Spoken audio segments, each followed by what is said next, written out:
Que essa mensagem venha converter corações e venha ganhar alma para ti, Pai. Dá para eles sabedoria, unção, poder e autoridade sobre o Deus Todo-Poderoso, Espírito Santo, que venha usar ele poderosamente. Fala na boca dele, Senhor, e nos dê a vitória. Em nome do Pai, do Filho e do Espírito Santo. Amém. As palmas louvam o Senhor.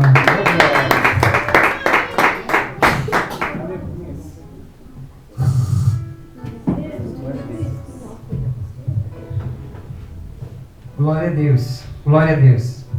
Salve os irmãos com a paz do Senhor Jesus, amém? Amém. Glória. Os irmãos que trouxeram a palavra do Senhor, vamos estar abrindo ela lá no livro de 2 Reis. 2 Reis, capítulo de número 4 e versículo 6. Glória a Deus. Glória a Deus. Glória a Deus. Glória a Deus. De Deus, Glória. Amém. Deus abençoe. 2 Reis. 2 Reis, capítulo de número 4 e versículo 6. Aleluia. Essa palavra do Senhor diz assim: quando todas as vasilhas estavam cheias, disse ela a seu filho: trazei-me mais vasilhas. E ele, porém, respondeu: não há mais vasilhas nenhuma. Então o azeite parou. Amém, amado? Pode tomar assento. Dá uma glória a Deus, bem forte para Jesus. Glórias a Deus. Essa palavra foi me trazida essa semana. Eu fiquei meditando sobre ela a respeito, né, dessa quantidade de vasilhas, né, que foram trazidas, porque chegou um momento que elas acabaram. E o profeta não estimulou a quantidade, né? Ele não falou traga 10 vasilhas. Ele estipulou assim, traga vasos e vasilhas, né? E vaso é diferente de vasilha. Vasilha é uma panela, uma bacia, porém ambos feitos de barro. Mas o vaso de azeite era algo grande, né? Algo que cabia próprio para armazenar o azeite. Mas as vasilhas eram tachos, igual aquela vasilha que se usa para fazer uma salada, tipo daquele tamanho, mas porém feita de barro também. E eu fiquei pensando, se esses filhos tivessem ido na casa, né, do oleiro, uma fábrica de vaso, né? Se eles soubessem o que Deus iria preparar naquele momento através do profeta, se bem que ninguém sabia, nem mesmo o profeta, eu creio que tinha a revelação da parte do Espírito Santo do quanto ele iria, né, transbordar. E quando o profeta começa a contextualizar essa história, essa mulher chega, né, para o profeta Eliseu e diz: eu tenho que pagar minhas contas. Minhas contas se foram, estouraram, não tenho mais planejamento, não tenho mais recurso. Tudo que eu tenho, e quando uma pessoa diz que tudo que eu tenho, é porque ela já revisou tudo. Ela já olhou nas gavetas, já olhou dentro da fronha do travesseiro, ela já olhou no porquinho, né? No porquinho para quebrar no final do ano. E é isso que ela disse: tudo que eu tenho é porque, amplamente, ela olhou toda a casa, né? Analisou todo o seu aparato, os seus negócios e viu que não tinha nada para vender. Não tinha talvez uma vaquinha para vender, não tinha uma cabra para vender, não tinha um carro para vender, não tinha talvez terras para vender, né, para repor esse valor. E o credor poderia ser ali o dono da casa, poderia ser o dono quem é lá do interior vai dar risada agora, o dono da bodega, né? O da bodega, porque as pessoas compram fiado no interior ainda. Nos dias de hoje, né? Aqui na cidade é difícil, né? As pessoas não são mais tão fiéis, né? Mas ainda tem, né, uns lugarzinhos pequenos que ainda a gente compra, né, na conta. Põe na conta aí, tio. Eu lembro que eu comprava leite, né? Comprava leite toda semana, eu ia de bicicletinha e falava: ô tio, coloca na conta aí que final de semana o pai paga. E era uma coisa que todo mês, né? Toda semana meu pai pagava, então a gente podia fazer daquela maneira. Mas eu digo assim que esse credor poderia ser o dono da bodega, poderia ser o dono da casa, que talvez era uma casa alugada, ou o cobrador de impostos mesmo, que era o que cobrava imposto para a permanência dela naquela cidade. como Zaqueu, né, que a gente conhece, outras pessoas que tinham essa função, que cobravam impostos dos viajantes de quem morava naquele lugar. E essa mulher examinou todos os seus recursos e viu que, já vi, tudo que eu tenho é só esse cântaro, né, esse vaso com um pouco de azeite. E o que ela tinha não era talvez tão pouco, e talvez não era muito suficiente para ela vender e pagar as contas. Talvez a gente não pode estipular a quantidade de azeite que tinha. A gente imagina que era só um rapo. Mas eu creio que poderia ser 1 litro de azeite, 10 litros de azeite, mas o que ela quis dizer que a quantidade de azeite que ela tinha era insuficiente para pagar o que ela devia. Aí os credores, como da costume da época, vendiam-se, penhoravam um filho, ó. Vou pegar o teu filho de escravo, se você não pagar até o final do mês, teu filho é meu. Assim como José do Egito foi vendido, né, como escravo, aqueles compradores lá compraram, né, deram uma paga do valor de José e José foi levado como escravo. Mas aquela mesma situação poderia acontecer de uma dívida. Né? Aqueles mercadores, vendedores de escravo poderiam adquirir uma pessoa, um homem, uma mulher, como escravo, né? E aí a gente começa a entender, contextualizar essa palavra, a gente começa a entender que aquela mulher lembrou-se que a palavra do Senhor diz que, no livro de Salmos, né? Nunca viu um justo o quê? E nem sua descendência? Então, perante essa palavra, essa afirmação, ela foi aonde? Atrás de Deus. Quem era o representante de Deus? Profeta, Eliseu. E ela chega e já fala, ó, na palavra está escrito que nenhuma da descendência, eu sou descendente de um homem que acreditava em Deus, o meu marido morreu e ele acreditava muito em Deus. E agora eu quero colocar à prova a palavra de Deus. Porque o meu marido servia a Deus, a minha casa servia a Deus. E agora os meus filhos estão sendo levados como escravos e eu quero pagar essa conta. Eu não quero dar o calote. Não quero fugir. Não quero... Eu devo e não nego. Devo e não nego. Tem um ditado que diz assim, né? Pago se eu puder. Né? As pessoas dizem assim. Mas tem os caloteiros. Tem os que a hora que está devendo vira as costas, muda o número de telefone, não fala mais com a gente. Às vezes já compra pensando em dar o golpe, né? Mas essa mulher, ela não queria dar o golpe. Ela queria sarar suas contas, né? Pagar suas dívidas. E a gente começa a entender, né?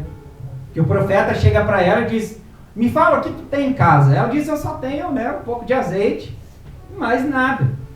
Aí o profeta fala para ela, vai para o seu quarto, pega tudo que você conseguir de vasilhas vazias emprestada, não pede para você e nem compra, pede, né, falou, pega emprestado, na qual uma hora que você puder devolver, você vai devolver.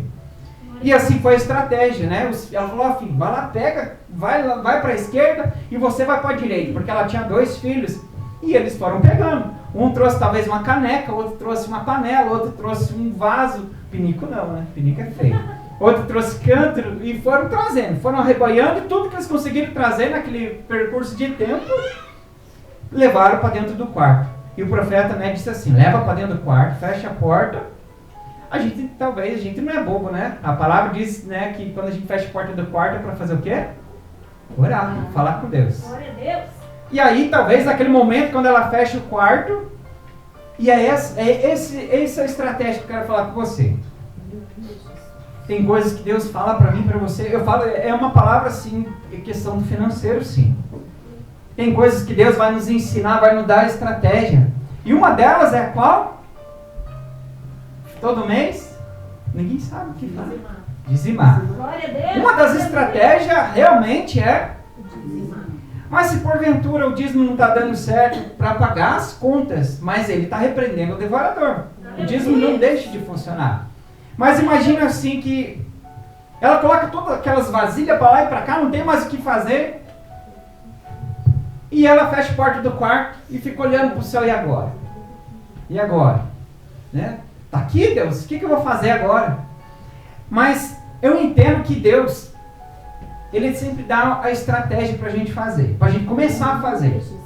Talvez a estratégia que Deus dá para você pagar as suas contas vai ser assim, olha, tudo que você receber, separa 3% de tudo, para você ter um recurso. Talvez a dívida que você deve para o teu credor é 50 mil reais. E Deus fala para você, olha, tudo que você receber, separa 30 reais para você pagar essa conta. Talvez é um empréstimo que você fez um parente teu, talvez é um empréstimo que você fez da tua mãe, e a tua mãe não vai te cobrar, mas você sabe que você tem que pagar. E Deus dá a estratégia, ó, começa a guardar 30 reais por mês, ou 30%. E você vai guardando o mínimo, mas a partir daquele mínimo que você vai fazendo para Deus, Deus vai começar a fazer igual a estratégia do azeite. Porque se você não fizer o mínimo para Deus, Deus não vai fazer além daquilo que você começou. Mas a dificuldade do ser humano é começar. É ficar olhando para os vasos vazios. Deus deu a vara de pescar, o anzol, e o peixe está ali, o peixe está com fome, você está com a vara de pescar, está com a minhoca ali na ponta. E agora, Deus, o que eu faço? Deus, faz esse peixe pular aqui no meu anzol. Eu estou com fome, o peixe está com fome, eu tenho a comida do peixe. Deus, faz esse peixe vir para a minha panela. A dificuldade do ser humano, muitas das vezes, está em crer. A mesma coisa aconteceu com quem? Com Naamã. Deus deu estratégia para Naamã. Naamã, né? Não foi a voz de Deus, Deus usou o profeta. Né? Vai lá no Rio Jordão, mergulha 7 vezes, que Deus vai curar você. O que Naamã fez? Daí, vou fazer isso? Da onde que eu vou fazer uma coisa dessa? Então, muitas das vezes, a incredulidade no nosso coração, da estratégia que Deus deu para fazer, né? As coisas acontecendo na nossa vida, nós estamos duvidando. Tem pessoas que Deus falou, olha, meu filho, você está trabalhando demais para o homem. Você trabalha, você se preocupa, você se dedica, você perde até o sono trabalhando para o homem. Tira um dia da semana para você descansar.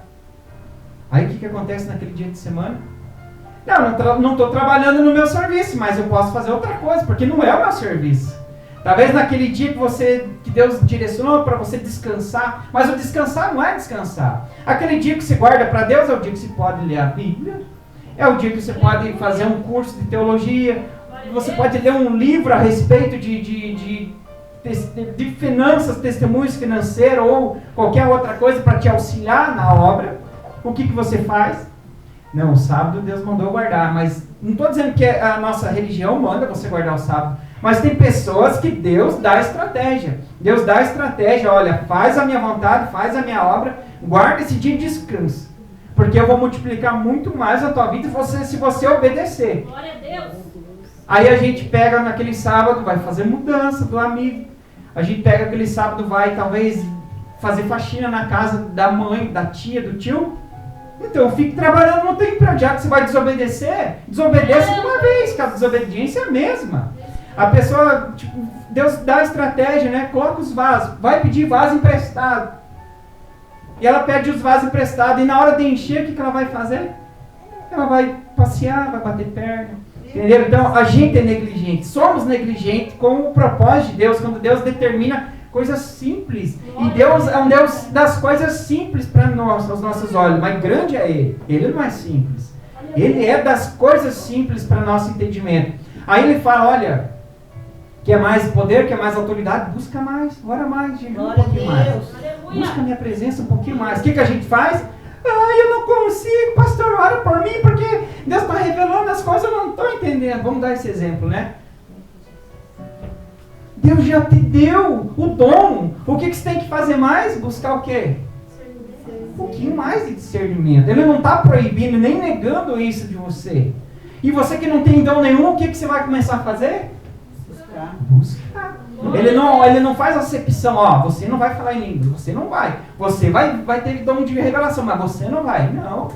A palavra nos ensina que o Espírito Santo tem dons para a gente buscar os melhores dons e o Espírito Santo acrescentará além daquilo que você pedir. Há coisas maiores do que aquilo que você está pedindo. Então ele não diz, deixa ele pedir. Às vezes passou um ano e você ainda não está falando de línguas, às vezes passou 2 e você ainda não está falando. Mas lá no 3º, e Deus fala, continua buscando, é o teu propósito, vai pipocar na graça. Chega no 4º ano, o que você desiste de buscar? Eu acho que o meu dom não é falar em línguas, acho que eu vou fazer aula de canto. E Deus chamou você para ser pregador da palavra, cheio de fogo, cheio de poder e de autoridade. Aí você começa a buscar um pouquinho, né? Não consegue vencer a barreira, não está acontecendo a primeiro momento, aos teus olhos. Aí você muda de estratégia, você muda de estratégia. Aí vai pro louvor, começa, não flui, não dá certo. Você vai pra música, não flui, não dá certo. Aí você acaba o quê? Se frustrando.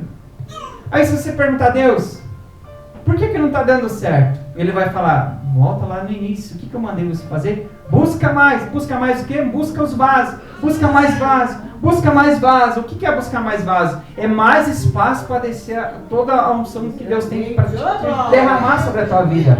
Porque talvez, meu amado, imagine assim, cada vaso é um dia de oração. Imagina assim, cada vaso daqueles que estava na casa, naquele quarto, olha só, olha que espiritual isso. Você já imaginou? Por que ela não colocou os vasos do lado de fora da casa? Por que os vasos não ficou na sala? Por que os vasos não era para levar lá na igreja para o pastor orar e encher? E é isso que nós temos feito. Era para aqueles vasos ser colocados aonde? No íntimo, no pessoal. E o profeta Eliseu foi lá orar para aqueles vasos encher de azeite? Não. A estratégia de Deus foi, pede vasos emprestados, vasilhas, né, para os teus vizinhos, para os teus amigos, trazer, leva para o teu quarto, fecha a porta do quarto e lá vai acontecer um milagre. Aleluia. Imagina assim que aquilo que você está pedindo é grande demais em espaço. E aquilo precisa ser repartido em porções. Aí você ora só uma vez, pede, vai lá e coloca só um vaso, só um. E Deus tem uma porção para 10 vasos de azeite. Aquilo que Deus quer derramar é 10 vezes mais maior do que aquilo que você pediu. Aí você ora só uma vez, Deus, liberta aquele fulano, liberta o ciclano, Deus, liberta o meu esposo. Mas a quantidade de azeite necessário é muito maior do que a oração que você fez, o dia de busca que você fez. Então eu digo para você, não desista de orar. A oração, meus amados, é como se fosse assim um tijolinho. Nessa expressão dessa palavra é a quantidade de vasos. E essa mulher, ela vai lá e busca o quanto ela conseguiu. Não fala a quantidade, mas foi suficiente para ela pagar, né, as dívidas. E uma coisa muito clara que o profeta disse, né, a ela, pega, né, vende o azeite, paga os teus devedores e o que sobrar, viva, usufrua, administre. E o que tem acontecido, meu amado, nas nossas finanças é mais ou menos isso. Muitos crentes, muitas pessoas, né, vamos falar de Deus, elas usufruem daquilo que era para primeiramente fazer o quê? Pagar. Meu Deus. E a Bíblia é muito clara, no livro de Deuteronômios, perdão, eu sempre enrolo. Se você quiser anotar na tua Bíblia, buscar, no capítulo de número 24, bem do lado da última pregação da pastora, vamos ler o que diz lá? Capítulo de número 24.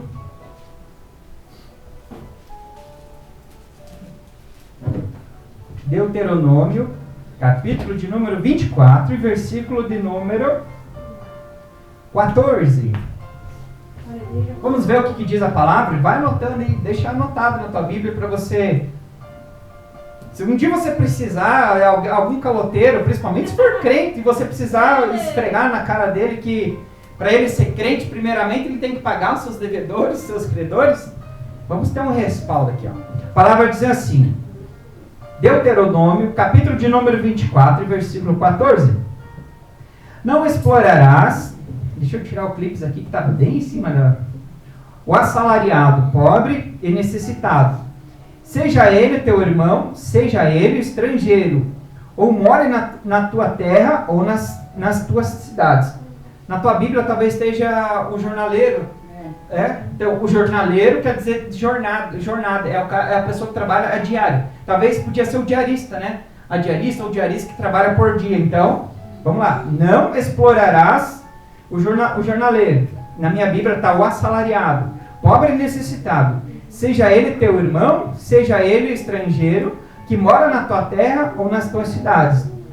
No 15. No mesmo dia pagarás a ele o seu salário, antes que o sol se ponha sobre a dívida, pois ele é pobre e disso depende a sua vida, para que não clame contra ti ao Senhor e haja em ti pecado.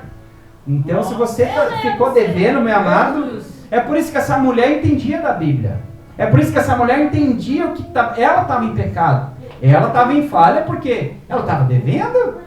E por isso que ela recorreu ao homem de Deus. Não, se eu morrer, eu prefiro morrer com as dívidas vagas. Lá no 18 diz assim: lembre-te de que fosse escravo no Egito, de onde o Senhor te libertou, pelo que te ordeno proceder assim. Então, outrora você também era pecador, trabalhava, né, sem o salário. Então, não queira também fazer de escravo alguém que trabalha de graça para você, como se você também fosse o escravo, né, que o povo do Egito que trabalhava sem o salário lá no Egito. Então, aquilo foi horrível para aquelas pessoas. Então, não seja você também. Isso, não faça isso com ninguém, né? Essa pessoa, se você acertou o dia, a diária lá, ó, vou te pagar R$50 para você pintar minha casa. Pintou bem, pintou mal, você se prontificou. É R$50 e paga, meu amado, não deixe para amanhã, porque isso é bíblico. E isso se tornará o que contra você? Pecado. Se essa pessoa levar você perante Deus e falar: Deus, aquele meu irmão, Deus, eu vendi meu carro para ele falou que ia pagar, pai. Desce a mão nele lá, pai. Faz justiça por mim. E é por isso que às vezes muito crente, muitas pessoas dentro da igreja que congrega a Deus, têm perecido na onde? Nas finanças. Porque tem brechas, tem legalidades, e aí Deus não permite que você prospere. Então, em tudo que você vai fazer, a Bíblia diz, foi falado hoje, né? Fazer com excelência, tudo que você for trabalhar, trabalhe como se fosse para Deus. Porque realmente é o propósito de Deus, a gente fazer as coisas por excelência. E se Deus estimulou para você, meu amado, tira um tempo para mim, tira um tempo para Deus. Igual Ele estipulou para a minha vida. Ele falou: filho, você vai trabalhar por um tempo. E a hora que acabar esse tempo, você não vai mais trabalhar para o homem. Se você trabalhar para o homem vai sustentar você. E eu digo para você que o que o homem vai pagar de salário não é suficiente para você. O maior salário que você receber não vai ser suficiente para a tua vida.